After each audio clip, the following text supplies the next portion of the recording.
जाएगा, इधर उधर नहीं, डायरेक्ट भेजा जाएगा। ठीक है, सबसे पहले डिफिनेशन भाड़ में जाए, डिफिनेशन पर हम लोग ध्यान नहीं देना है।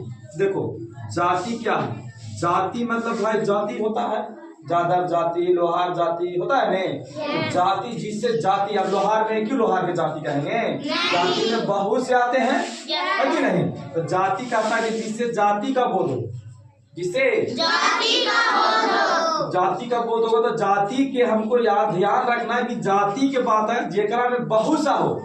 जैसे एग्जाम्पल के थ्रू ज्यादा समझ में आएगा, एग्जाम्पल समझिएगा, जैसे लड़का कहे, चाहे गांव कहे, समझ लीजिएगा, 5-6 उदाहरण में दम आप लोग को समझ में आ जाएगा। शहर कहे, जानवर कहे, इत्यादि।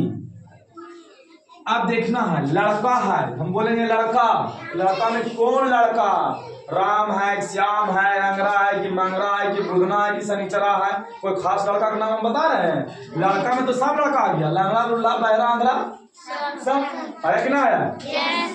तो जो सब में जनरली बात होगा, जी जनरल, यानी लड़का में बहुत से लड़के हैं, लड़की कहेंगे तो लड़की में कौन लड़की है भाई, फिर पर्सनल हम बोल रहे हैं, लड़की है, लड़की वो लड़की सुन सकता है।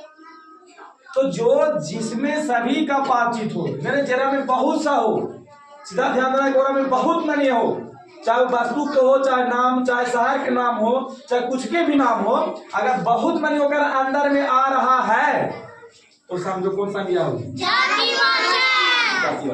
कौन संज्ञा, जातिवाचक। दूसरा उदाहरण गांव, कौन गांव, प्रश्न अपने आप मन में पूछो, कौन गांव, कैसन गांव है नहीं, कौन गांव, जयगीर गांव, बुमेर गांव, हरैया, बाराचट्टी, कौन भाई, कौन गांव के कोई निश्चित है नहीं, नहीं है निश्चित।